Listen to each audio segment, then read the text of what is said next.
बोलिए कृष्ण कन्हैया लाल की जय, राधे रानी सरकार की जय हो।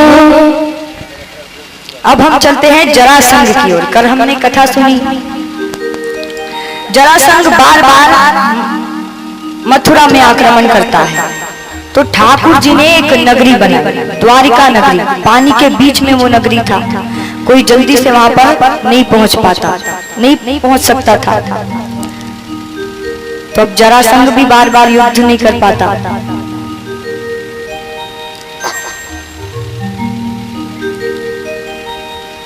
आक्रमण नहीं कर सकता।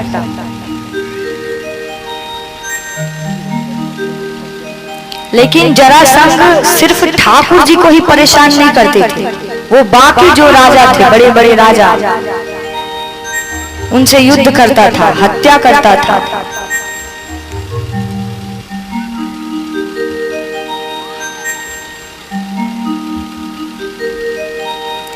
लड़ाई झगड़े करता था, उनके धन को वो खुद छीन लेता था।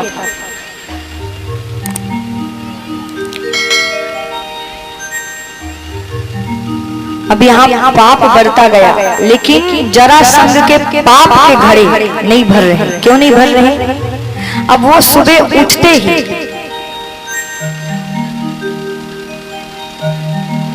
बहुत सा दान करता, लेकिन सिर्फ सुबह सुबह। जो व्यक्ति जो उससे मांग ले वो सब दे देता, लेकिन केवल सुबह के समय। और बाकी समय अगर कोई आ जाए तो उसे 1 रुपये भी नहीं देता। ऐसा था। तो वो दान करता था, इसलिए उसके पाप के घड़े नहीं भर रहे थे। अब यहाँ पर ठाकुर जी और पांडव सब उनके पास जाते हैं, साधु का वेश बनाकर उसके पास पहुंचते हैं। और ठाकुर जी कहते हैं, जरासंध कहता है कि कहो क्या चाहिए। ठाकुर जी कहते हैं, आप हमें वचन दीजिए, हम जो मांगेंगे वो दोगे। जरासंध कहता है कि वचन की कोई जरूरत नहीं है, तुम जो भी मांगो मैं देने को तैयार हूं। तुम क्या मांगोगे? ज्यादा से ज्यादा मेरा पूरा राज्य मांग लोगे, और क्या। और मुझे अपनी शक्ति पर इतना भरोसा है कि मैं युद्ध कर वो राज्य तुमसे वापस भी ले सकता हूँ। तो वचन तुम तो मत मांगो, तुम्हें जो मांगना है वो मांगो, मैं देने को तैयार हूं।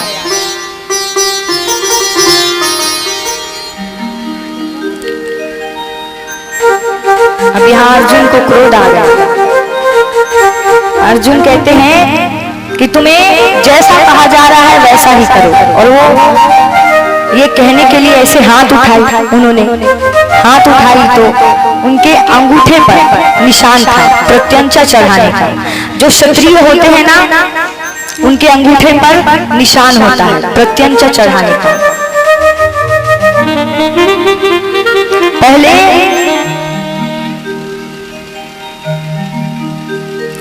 जो क्षत्रिय होते थे उनका काम था केवल युद्ध करना,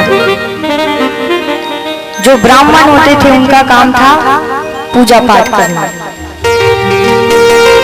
तो जरासंध समझ गया कि ये कोई साधु नहीं है। जरासंध कहता है, सामने आओ, तुम कौन हो? क्योंकि मैं ये जान गया तुम साधु तो नहीं हो सकते। अब ठाकुर जी कहते हैं, असल रूप में आने का समय हो गया है, अब सब असली रूप में आते हैं। जरासंध ठाकुर जी से कहते हैं, कृष्ण ऐसे सीधे सीधे नहीं आ सकते थे तुम, कि युद्ध करना है मुझे। यू साधु के भेष में आए हो, तुम हर चीज टेढ़ी करते हो। शुरू से देखो, तुमने जन्म कहाँ लिया? जेल। कब? मध्य रात्रि के समय। तुम तो भगवान होना कहते हो, थोड़ा रुक जाते, सुबह होने देते।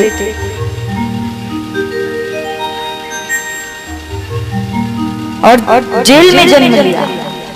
अरे तुम इतने भगवान हो तो कुछ ऐसा चमत्कार करते कि एक बार के लिए तुम्हारे माता पिता को, पास में ही महल था, महल आना पड़ जाता।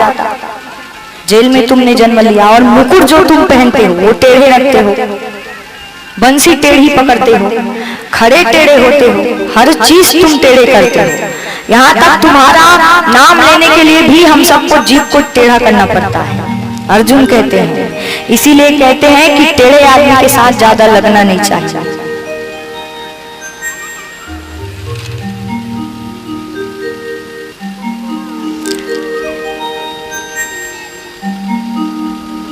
अब ठाकुर जी कहते हैं, जरासंध कहता है क्या चाहते हो? ठाकुर जी कहते हैं मुझे युद्ध करना है, हमें युद्ध करना है। जरासंध कहता है कि मैं तुमसे युद्ध नहीं करूंगा, भीम से करूंगा, क्योंकि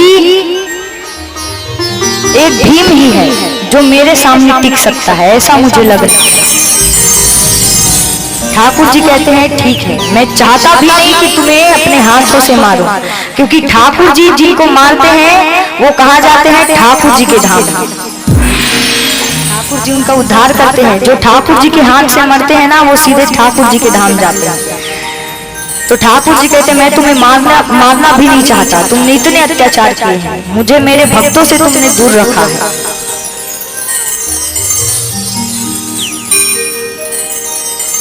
अब जरासंध और भीम के बीच युद्ध होता है, कई दिनों तक युद्ध चलता है। अब सूर्यास्त के बाद युद्ध बंद हो जाता था। 27 दिन तक युद्ध चला। कितने दिनों तक? 27। और जब सूर्यास्त के बाद युद्ध समाप्त हो गया तो ठाकुर जी भीम से कहते हैं कि भीम, कल युद्ध के समय मेरी ओर देखना, मैं तुम्हें कुछ इशारे करूंगा, तुम वैसा ही करना। भीम कहता है ठीक है। अब युद्ध आरंभ होता है। भीम भूल जाते हैं कि उन्हें ठाकुर जी की ओर देखना था।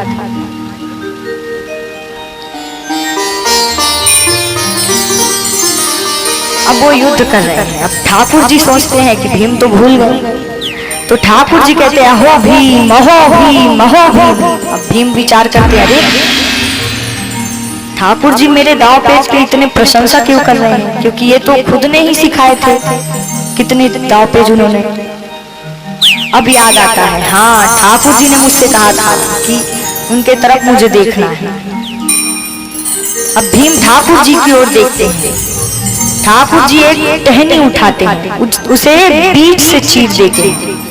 अब भीम भी वैसा ही करते हैं, वो जरासंध के पैरों को पकड़कर उसे बीच से चीर कर फेंक देता है और वो फिर जरासंध उसका शरीर आपस में जुड़ जाता है। फिर भीम ठाकुर जी की ओर देखते हैं, फिर ठाकुर जी ने एक टहनी उठाई, फिर बीच से तोड़ते हैं, चीरते हैं और उसे दो विपरीत दिशाओं में फेंकते हैं। फिर भीम ने वैसा ही किया, फिर जरासंध को पकड़ा, उसे बीच से चीरते हैं और दो विपरीत दिशाओं में फेंका।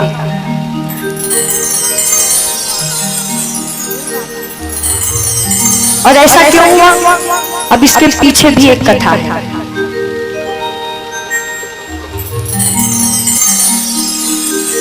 बृहद्वीत नामक एक राजा थे, उनके दो रानियां थीं।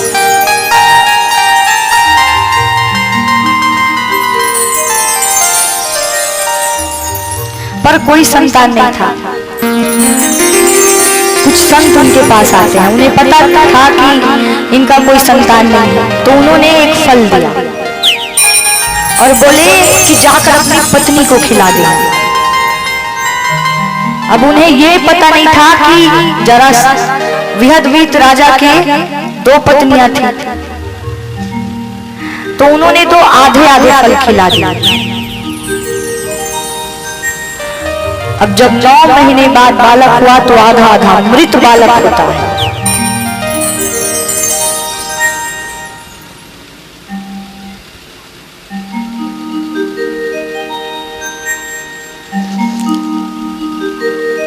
अब मृत बालक होता है तो जरासंध उन आधे आधे बालकों को जंगल में छुड़वा देता है। क्यों? क्योंकि पहले शुभ अशुभ मानते थे, अगर प्रजा को ये बात पता चल गई तो वो डर जाएंगे। तो यहाँ वो जंगल में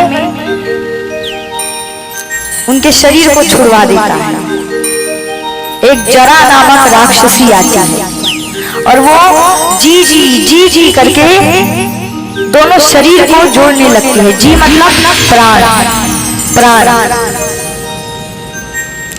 जी जी जी जी करके दोनों हिस्सों को जोड़ती है और वो आपस में जुड़ जाते हैं।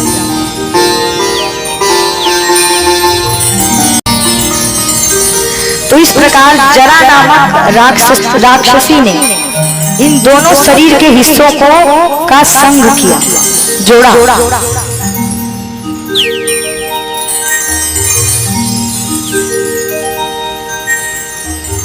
इसी के कारण वो आपस में जुड़ जाते थे। तो ठाकुर जी ने भीम से कहा कि विपरीत दिशा में फेंको। विपरीत दिशा में फेंकने से जरासंध की मृत्यु हो गई।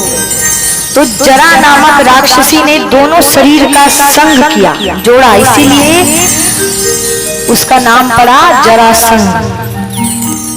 तो आइए भजन में प्रवेश करते हैं, उसके बाद आगे की कथा।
सरकार की जय हो।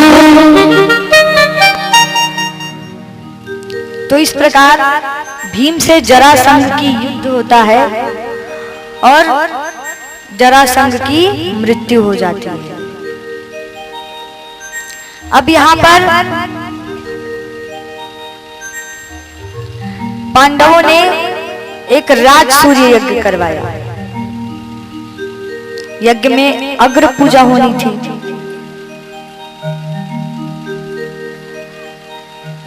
तो पंडितों ने कहा कि अग्र पूजा किसकी होगी? अब पांडवों के मुख में केवल एक ही नाम, श्री कृष्ण। सब बड़े प्रसन्न हैं कि श्री कृष्ण की अग्र पूजा होगी।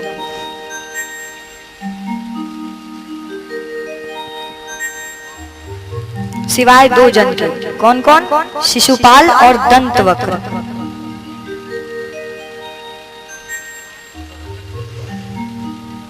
शिशुपाल खड़े होता है और कहता है कि अरे यहाँ पर सभा में कितने बड़े बड़े राजा हैं और पूजा किसकी हो रही है? इस ग्वाले की।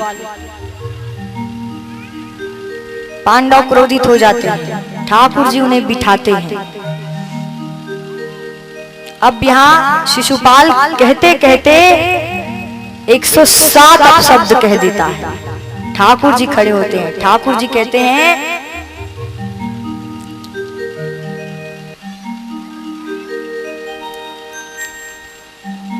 कि शिशुपाल, मैंने तुम्हारी माता से, अपनी बुआ को मैंने वचन दिया था कि तुम्हारा 108 गलती मैं क्षमा कर दूंगा, लेकिन अभी तुमने 107 अपशब्द कह दिए। अब 108 के बाद मुझे दोषी मत ठहराना। शिशुपाल कहता है जो 107 सुन चुका वो 108 भी सुन लेगा, वो कायर है। अब कहते कहते हो गए 109 अपशब्द।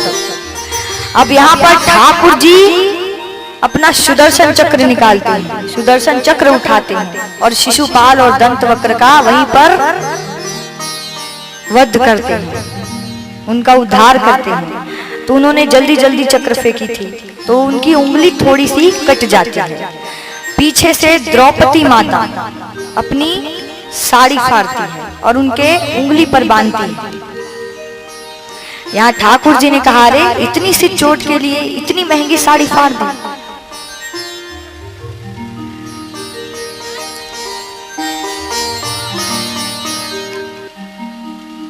द्रौपदी जी ने कहा, आपसे महंगी हमारे लिए और कोई चीज नहीं है।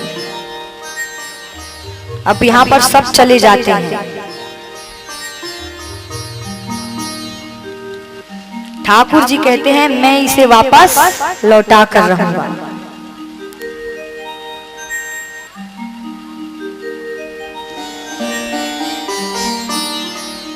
अब यहाँ पर एक दिन सभी पांडवों ने एक मायावी महल बनवाया, सभी को बुलाया, सभी रिश्तेदारों को, भाइयों को, सबको बुलाया। कौरवों को बुलाया, आते हैं कौरव। अब क्योंकि वो मायावी महल था तो दुर्योधन को वो महल समझने में थोड़ी भूल हो गई दुर्योधन से, तो उन्हें चोट लगा और वो गिर गए। सामने से द्रौपदी जी जा रही थी। द्रौपदी जी ने कहा कि क्यों ना थोड़ा हंसी मजाक किया जाए। द्रौपदी जी ने कह दिया कि अंधे का पुत्र अंधा। अब दुर्योधन को क्रोध आ गया। उसी वक्त वहीं पर महाभारत के युद्ध का बीज रोपण हो गया।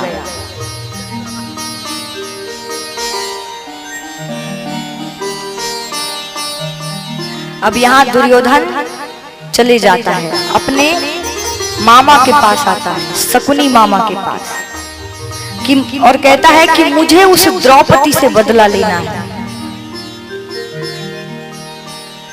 शकुनी मामा कहते हैं कि जरूर लेना, जब वो वापस आ जाएंगे तो एक ध्रुव क्रीड़ा का हम खेल करेंगे। ये पासे मेरे बस में है, तुम तब द्रौपदी से बदला ले लेना। यहाँ पांडव वापस आते हैं।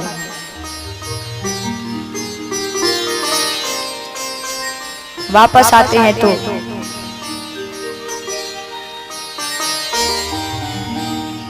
ध्रुव क्रीड़ा का खेल करते हैं।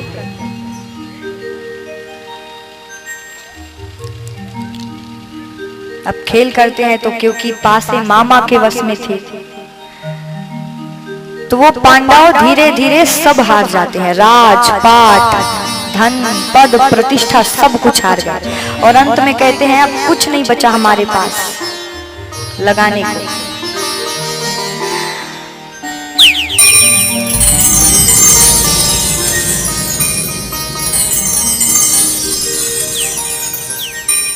दुर्योधन ने कहा कैसे नहीं बचा, अभी तो द्रौपदी बची है, उसे लगाओ दांव पर। पहले तो सब इसका विरोध करते हैं, फिर अंत में द्रौपदी जी को दांव पर लगाया जाता है। फिर वही बात, वो द्रौपदी भी हार जाते हैं। अब यहाँ दुर्योधन दुशासन से कहता है कि द्रौपदी को बीच सभा में लाया जाए। अब द्रौपदी माता रजस्वला अवस्था में थी। उस अवस्था में पहले रानियां राजकुमारियां अपने महल में अपने कमरे में आराम करती थी।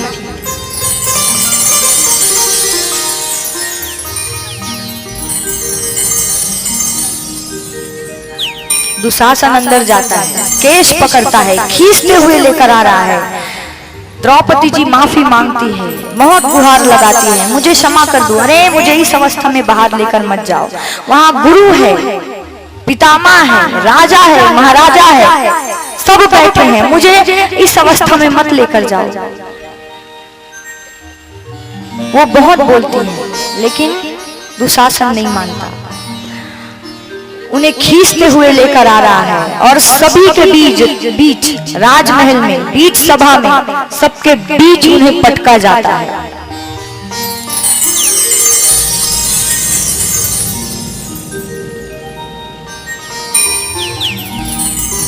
और उस समय ऐसा कार्य, ऐसा नीच हरकत दैत्यों के सभा में भी कभी नहीं हुआ था। दैत्यों ने भी इतनी नीच हरकत उस समय नहीं करी थी।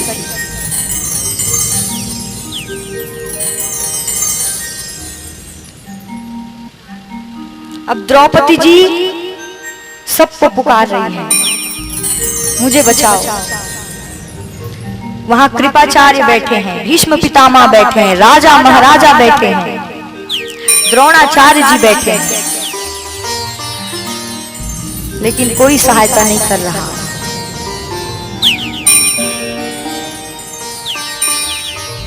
और अंत में द्रौपदी जी हार कर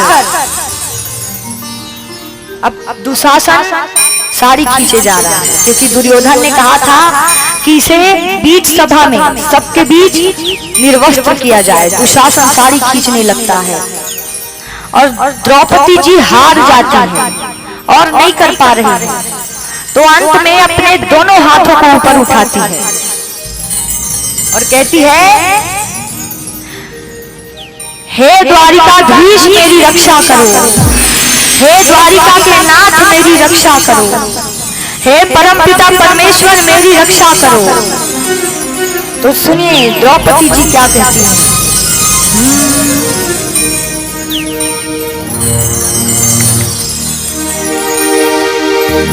तुम कहाँ छुपे भगवान करो मत देरी,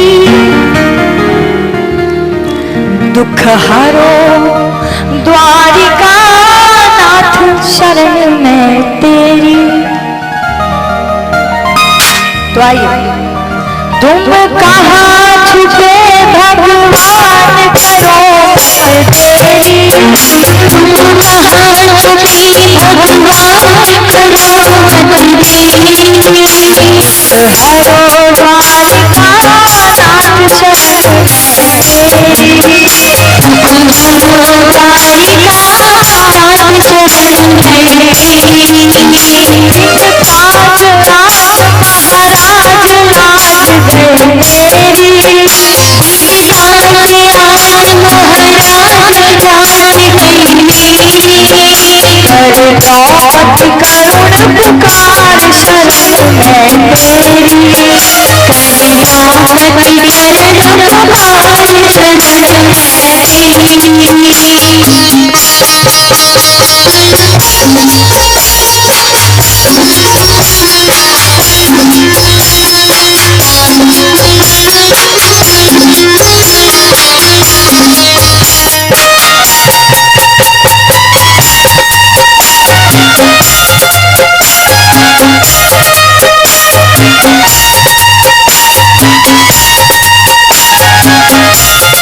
द्रौपदी जी कहती है, यही सुना है वीर बंधु तुम सबका दुख हरने, यही सुना है वीर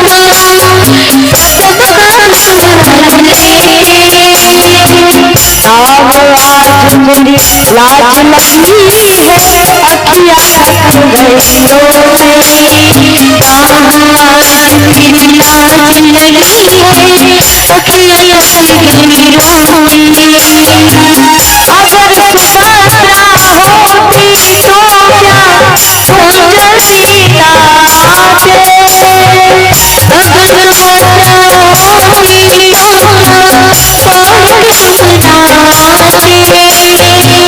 लाज को पाते देखते हैं कि क्या तुम सुख रह जाते, लाज को पाते क्या तुम सुख रह जाते, करो नहीं अनजान करो मत देरी, तुम करो नहीं अनजान करो मत देरी, हरो द्वारिका नाथ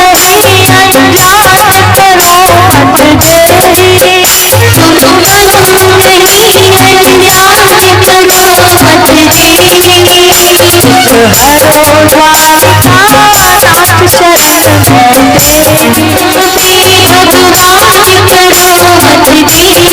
द्वारिका नाथ शरण में तेरी, हरो द्वारिका नाथ शरण में तेरी, हरो द्वारिका नाथ शरण में तेरी, दुख हरो द्वारिका नाथ शरण में तेरी, बोले वीरा बिहारी लाल की जय जय श्री राधे। दोनों हाथ उठा के जय जय श्री राधे जोर से कहिए, जय जय श्री राधे। क्या बात है।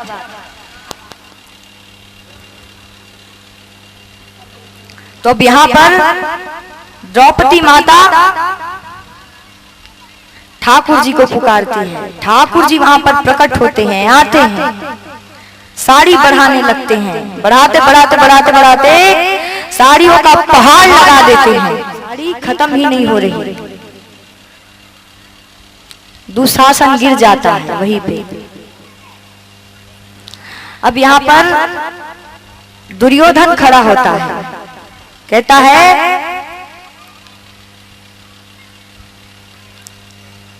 कि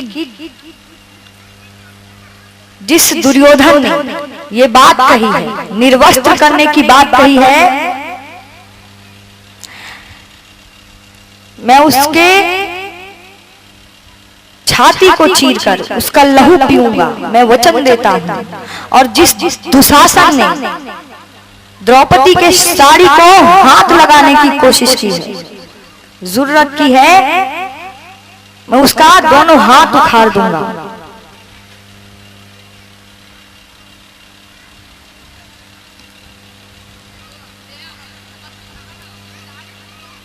अब यहाँ पर ये सारी बातें अपनी जगह। अब क्योंकि पांडव सब हार चुके थे तो उन्हें वनवास होता है, कुछ वर्ष वनवास, 1 वर्ष अज्ञातवास।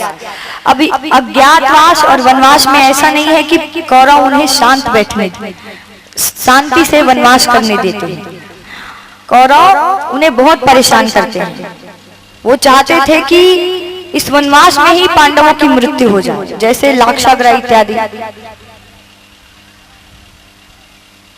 आग लगाकर मारने की कोशिश करी, लेकिन कुछ नहीं होता, क्योंकि ठाकुर जी पांडवों के साथ थे, हर पल हर क्षण वो उनके साथ रहते थे। अब यहाँ वनवास के बाद पांडव वापस आते हैं, दुर्योधन के पास जाते हैं, कहते हैं तुमने कहा था, वचन दिया था कि वनवास के बाद हमें हमारे राज्य वापस कर दो, लाओ हमारे राज्य हमें वापस करो।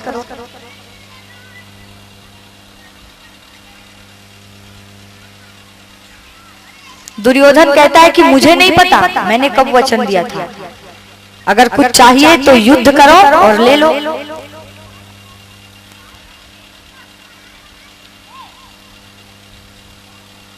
अब यहाँ पर पांडव ठाकुर जी के पास आते हैं, उन्हें सारी बातें बताते हैं। ठाकुर जी अब शांति दूत बनकर, पांडवों की शांति दूत बनकर वो कौरवों के पास जाते हैं उन्हें समझाने। अब यहाँ पर शकुनी मामा कहते हैं कि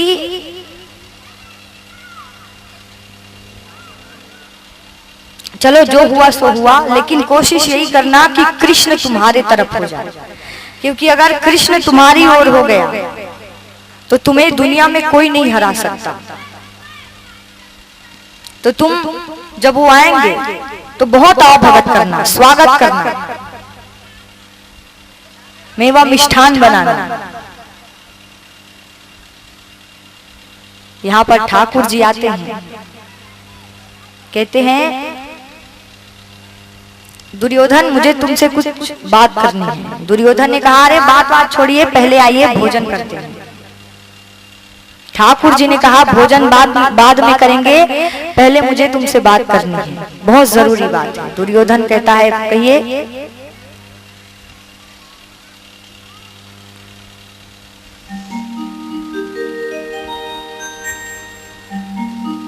अब यहाँ ठाकुर जी कहते हैं कि तुमने पांडवों को वचन दिया था कि वनवास के बाद उनके राज्य उन्हें वापस लौटा दोगे, तो तुम अब वचन से मुकर रहे हो।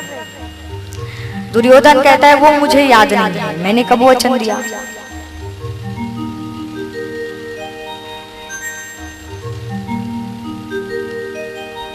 अगर उन्हें कुछ चाहिए तो युद्ध करे और ले जाए।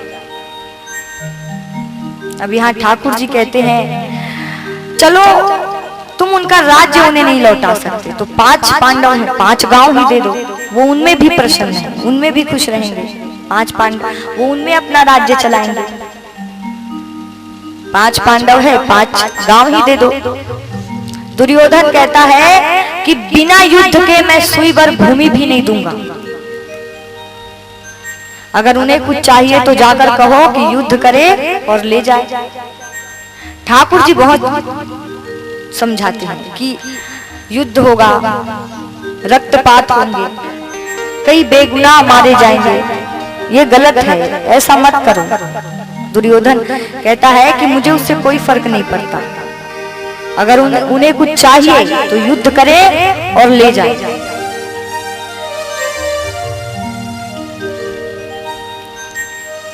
दुर्योधन कहता है चलिए बात छोड़िए, पहले आइए भोजन करते हैं। मैंने आपके लिए 56 भोग बनवाए हैं।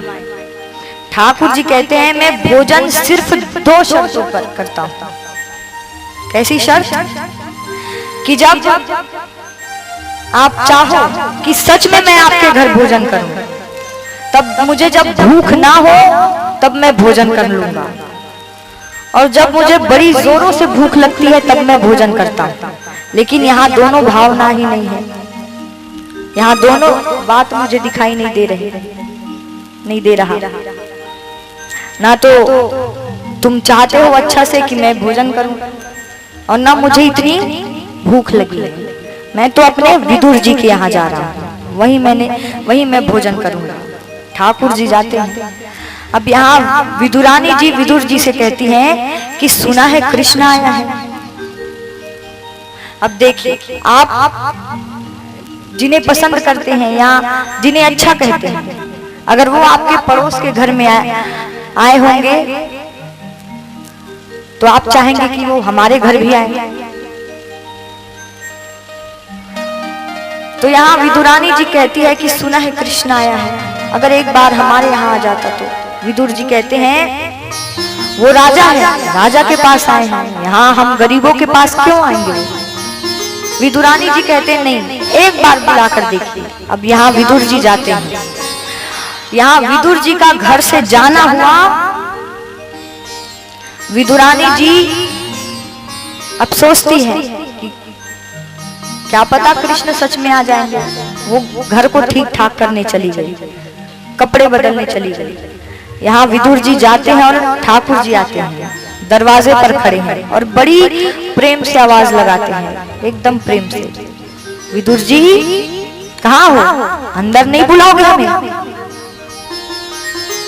अब यहाँ विदुरानी जी विचार करती हैं, इतने प्रेम से हमें कौन बुला रहा है, क्योंकि वो दासी पुत्र थे और दासी पुत्र से शायद ही कोई अच्छे से बात करता था उस समय। तो विदुरानी जी जैसे थी वैसे ही एक बार के लिए देखने आ गई कि कौन आए हैं।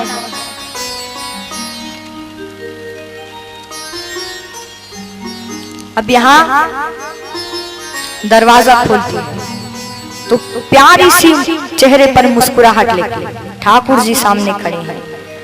ठाकुर जी कहते हैं, अरे विदुरानी जी हमें अंदर नहीं बुलाओगी क्या? विदुरानी जी उन्हें अंदर बुलाती हैं। अब ठाकुर जी उनके घर भोजन कर रहे हैं, भोजन तो क्या करते हैं देखिएगा, और वो भोजन वो इतने प्रेम से खा रहे हैं, इतने प्रेम से खा रहे हैं। ठाकुर जी सिर्फ प्रेम के भूखे होते हैं, वो धन दौलत 56 प्रकार के मेवा मिष्ठान नहीं देखते। तो आइए हम भी दर्शन करते हैं ठाकुर जी कैसे विदुर जी के घर भोजन खा रहे हैं और क्या भोजन ग्रहण कर रहे हैं।